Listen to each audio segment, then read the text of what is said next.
안녕하세요. 여러분 혹시 주식시장에서 죽은 자의 소생을 직접 목격하신 적 있으신가요? 인공지능 시대 최대 패배자, 시대에 뒤처진 무거운 공룡, 심지어 파운드리 사업부 매각설까지 돌며 그야말로 해체 위기까지 몰렸던 기업이 있죠. 바로 인텔인데요. 이런 인텔이 하루아침에 주가가 무려 23.6%나 폭등하는 놀라운 상승폭을 보여줬죠. 하루 상승폭만 놓고 보면 1987년 이후 무려 39년 만에 최고치를 달성했는데요. 닷컴 버블로 불리던 2000년대 사상 최고가마저 단숨에 뚫어버리는 그야말로 엄청난 기현상을 보여주고 있죠. 한때 반도체의 재앙으로 불리다 몰락해 가던 인텔. 도대체 무엇이 이 거인을 다시 일으켜 세운 걸까요? 그리고 인텔의 이 화려한 기한이 우리나라 삼성전자와 SK하이닉스 등 K 반도체 생태계에는 또 어떤 거대한 소용돌이를 몰고 올까요? 오늘은 인텔의 이야기입니다. 먼저 도대체 어떤 내용과 숫자들이 나왔길래 시장이 이토록 인텔에 열광하고 있는지 한번 짚어보죠. 현재 시각으로 지난 23일 인텔이 2026년 1분기 실적을 발표했죠. 결론부터 말씀드리면 인텔은 시장의 예상을 그야말로 산산조각낸 초강력 어닝 서프라이즈를 보여줬습니다. 월가 전문가들이 예상한 인텔의 주당 순이익 EPS는 고작 1센트 정도였거든요.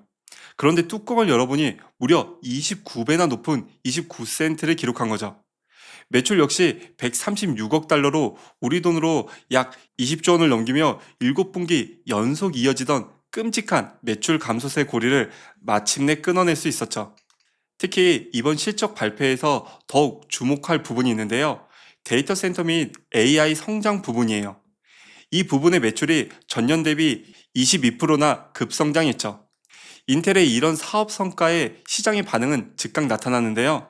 시간의 거래에서부터 20% 가까이 치솟던 인텔의 주가는 정규장에서 23.6%로 폭등하며 마감했죠.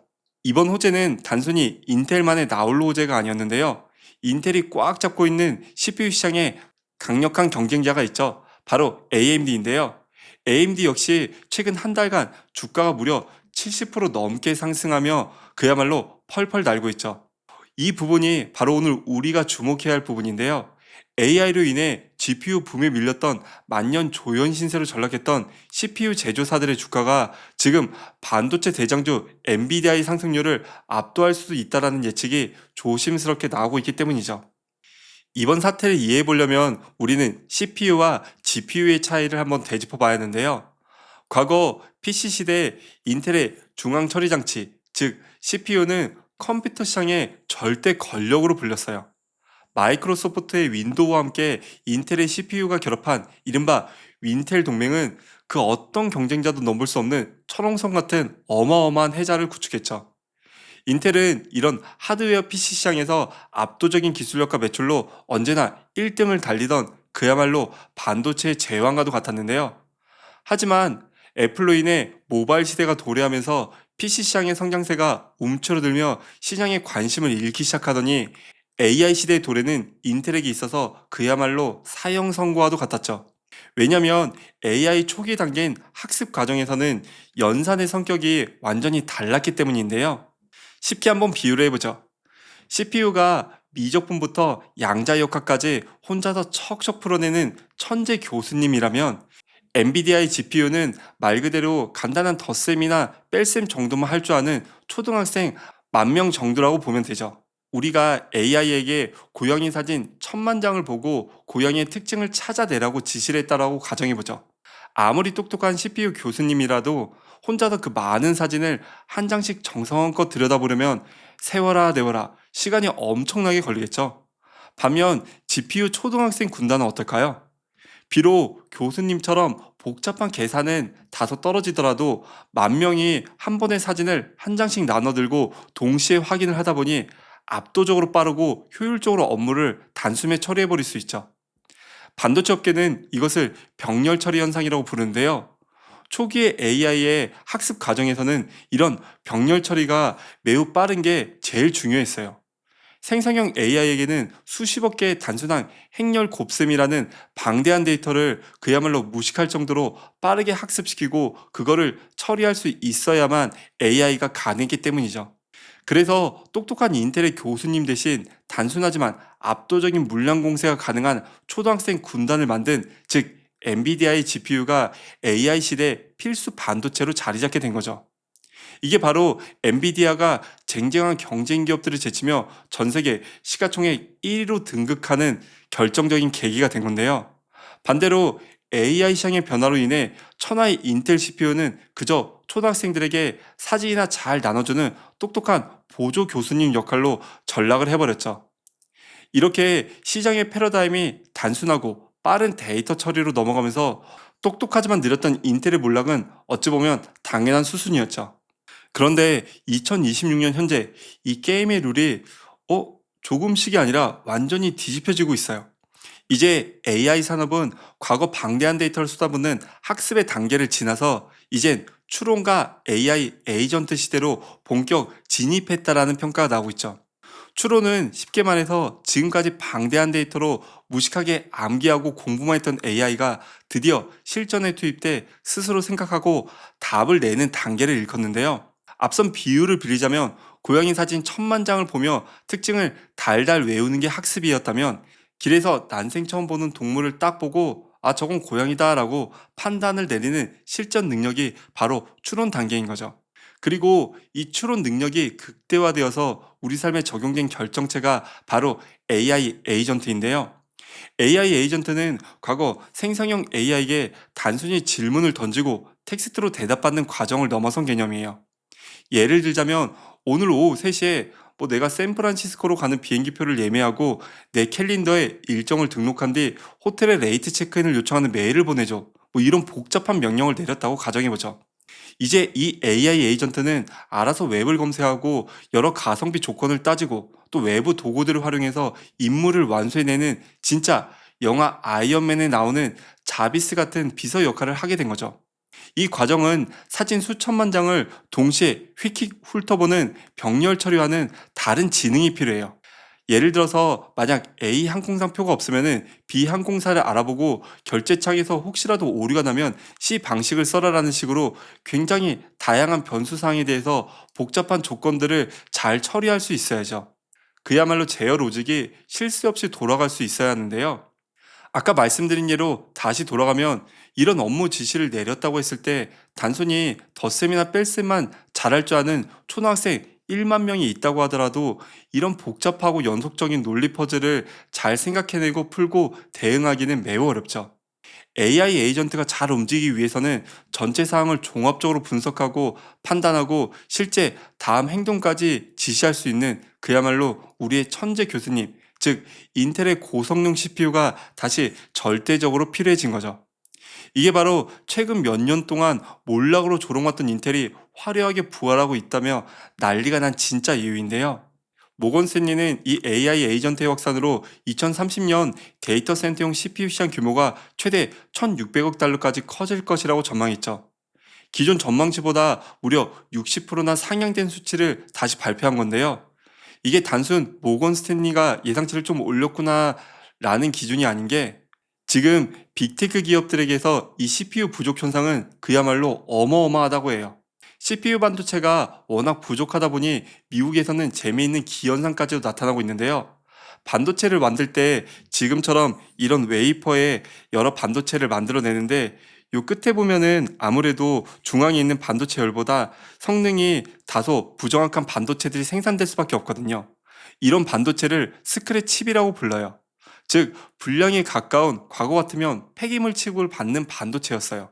그런데 지금은 이 AI 서버를 구축하려는 기업들이 줄을 서다 못해 이런 CPU나 메모리 반도체를 얻지 못하다 보니까 이렇게 성능 기준을 한참 낮춰서라도 이 스크래칩조차라도 받고 싶은 기업들이 그야말로 엄청나게 많다는 거예요. 인텔의 1분기 영업이익률이 당초 예상인 34.5%를 훌쩍 뛰어넘는 41%를 기록한 배경에는 바로 이런 버려야 할 재고까지도 싹쓸이로 팔려나가는 극심한 CPU 품귀 현상이 자리 잡고 있기 때문이죠. 여기에 파운드리, 즉 반도체 위탁 생산 부문에서도 잭팟이 터지고 있는 상황인데요. 일론 머스크의 테슬라가 자율주행과 로봇, AI 데이터 센터를 아우르는 초대형 프로젝트 테라팹을 위해 인텔의 최첨단 1.4 나노 공정인 14A를 선택했다라고 발표했죠. TSMC나 삼성에 비해 기술력이 뒤처져 있다고 평가받던 인텔을 단순히 머스크가 불쌍하다고 해서 이런 결정을 내리지는 않았겠죠. 테슬라나 향후 상장 예정인 스페이스X 등 앞으로 점점 수요에 비해 공급이 절대적으로 부족한 상황에서 머스크는 안정적인 국내 내 공급망이 절실히 필요했을 테고, 인텔은 사활을 걸고 1.4나노 공정의 수요를 안정화하며 TSMC와 삼성전자를 턱 밑까지 추격하는 기술적 성과를 증명해냈기 때문에 가능했다라고 보여져요. 자, 그럼 인텔과 AI 시장의 변화는 우리 대한민국과 K 반도체 생태계에는 어떤 나비 효과를 불러올까요? 객관적인 인과관계를 연결해보죠. 결론부터 말씀드리면 이번 변화는 메모리의 축복과 파운드리의 위기라는 두 얼굴을 동시에 띠고 있어요. 우선 첫째는 메모리 반도체 시장에서 엄청난 호재가 예상되고 있어요. 앞서 말한 AI 에이전트가 능동적으로 움직이려면 엄청난 양의 데이터를 전력 소모 없이 실시간으로 빠르게 꺼내 쓸 수 있어야죠. 천재 교수님인 인텔의 CPU가 일을 하려면 책상 위에 책인 메모리를 어마어마하게 넓게 펼쳐놓고 한 번에 일을 할 수 있어야 하기 때문인데요. 기존 GPU 중심 체제에서 값비싼 HBM 고대역폭 메모리가 각광받았다면 CPU가 다시 주도권을 잡는 추론 서버에서는 전력 효율이 극대화된 차세대 모듈 규격인 소캠2 반도체나 고성능 범용 드램인 DDR5, 그리고 데이터를 대용량으로 장기 보관하는 기업용 이 SSD 수요가 그야말로 폭발할 수밖에 없죠. 그리고 이런 반도체를 생산할 수 있는 기업들이 지금 어디냐? 바로 자랑스럽게도 우리나라의 삼성전자와 SK하이닉스가 이 분야에서 굳건한 경제적 혜자를 갖춘 그야말로 압도적 1, 2위 플레이어들이죠. 인텔과 AMD의 CPU가 많이 팔릴수록 한국의 메모리는 그 옆에 찰싹 붙어서 팔려나가는 구조가 만들어진 거죠. 엔비디아의 GPU가 팔리든 인텔이나 AMD의 CPU가 팔리든 한국의 메모리 반도체는 반드시 필요한 불가결한 요소가 됐기 때문에 지금의 삼성전자나 SK하이닉스의 매출은 과대평가가 아니라는 이야기가 계속 나오고 있죠. 일본의 노무라 증권이 한국 반도체 투톱의 영업이익이 전년 대비 무려 7배나 급증할 것이라고 전망한 것도 바로 이런 이유 때문이고요. 하지만 반대로 파운드리 시장에서는 피말리는 전쟁의 서막이 열려버렸는데요. 인텔의 파운드리 부활은 삼성전자에게 직접적인 위협이 되고 있어요. 그동안 글로벌 파운드리는 대만의 TSMC와 한국의 삼성전자가 양분하고 있던 상황이었는데요. 사실 이게 말이 좋아 양분이지 TSMC가 워낙 압도적인 70% 이상의 공고한 시장 형성을 했기 때문에 세계 2위 파운드리 업체인 삼성전자는 메모리와는 다르게 이 파운드리 시장에서는 고전을 면치 못하고 있는 상황이었죠. 게다가 중국의 추격까지 거세지며 2위 자리까지도 위협받고 있던 상황에서 과거 파운드리 분야의 제왕으로 불리던 인텔이 미국 정부의 천문학적인 보조금이라는 든든한 뒷배를 얻고 1.8 나노 공정을 넘어 1.4 나노 공정까지 완수함은 물론 테슬라 같은 미래 혁신 기업으로 불리는 대형 고객까지 유치하며 단숨에 시장 진입을 서두르고 있기 때문이죠. 특히 지금 미국은 AI 시장을 주도하는 빅테크들이 즐비한 나라로 미국 빅테크 기업들 입장에서는 트럼프를 비롯한 여러 정치적이나 지정적 리스크가 커져가고 있는 상황에서 같은 성능에 같은 값을 낼 수 있다면 자국의 인텔이 유리한 상황이 처할 수밖에 없죠. 굳이 대만이나 한국 대신 미국 본토에 있는 인텔에게 칩 생산을 맡기려는 수요가 앞으로 계속 커져갈 수밖에 없을 텐데요. 삼성전자로서는 TSMC를 쫓아가는 것도 벅찬 상황이었는데 잠자고 있던 제왕 인텔까지 무서운 속도로 치고 올라가다 보니 그야말로 샌드위치라는 이중고에 빠질 수밖에 없게 되었죠. 오늘의 이야기를 정리해 보겠습니다. 우리는 종종 겉으로 드러나는 화려한 트렌드나 뉴스에 현혹되기 쉽죠. AI는 무조건 GPU다. 엔비디아가 세상을 영원히 지배할 것이다. 라는 자극적인 헤드라인들처럼 말이죠. 하지만 시장의 패러다임은 살아있는 생물처럼 끊임없이 변하고 진화하죠. 그런 의미에서 인텔의 극적인 부활은 우리에게 많은 생각거리를 던져주는 것 같은데요. 누군가에게는 투자의 새로운 관점을, 또 다른 누군가에게는 이 서늘한 위기의식을 말이죠. 한때 1등이라는 안일함에 빠져 그 견고했던 경제적 혜자가 무너져 내렸던 인텔.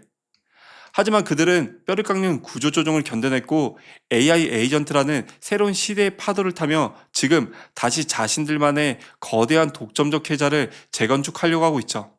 우리는 이것을 단순히 인텔이라는 한 기업의 주가 폭등 스토리로만 치부해서는 안 될 것 같은데요. 최근 유례 없는 K 증시 폭등세 이면에는 우리 기업들의 치열한 생존 경쟁과 다가오는 반도체 업계 파업 등 팽팽한 희노애락이 아슬아슬하게 공존하고 있죠. 영원한 1등은 없을 겁니다. 과거의 인텔이 뼈저리게 겪었듯 우리가 지금 누리고 있는 어찌 보면 이 행복한 시간이 오래 지속되기 위해서는 안주를 가장 경계해야 하지 않을까 싶은데요. 업계 1위 자리에 있을수록 혹은 성공적인 투자를 이어가고 있을수록 끊임없이 요동치는 시장을 예의주시하면서 대비해야 한다는 것. 너무나도 기본적이지만 절대 잊어서는 안 될 생존 원칙이겠죠. 오늘 이야기는 여기까지였고요. 여러분의 생각도 자유롭게 댓글로 남겨주세요. 구독, 좋아요는 영상 제작에 정말 큰 힘이 되기 때문에 꼭 한 번씩 부탁드리고요. 저는 다음에 더 유익하고 재밌는 이야기로 다시 찾아오겠습니다. 감사합니다.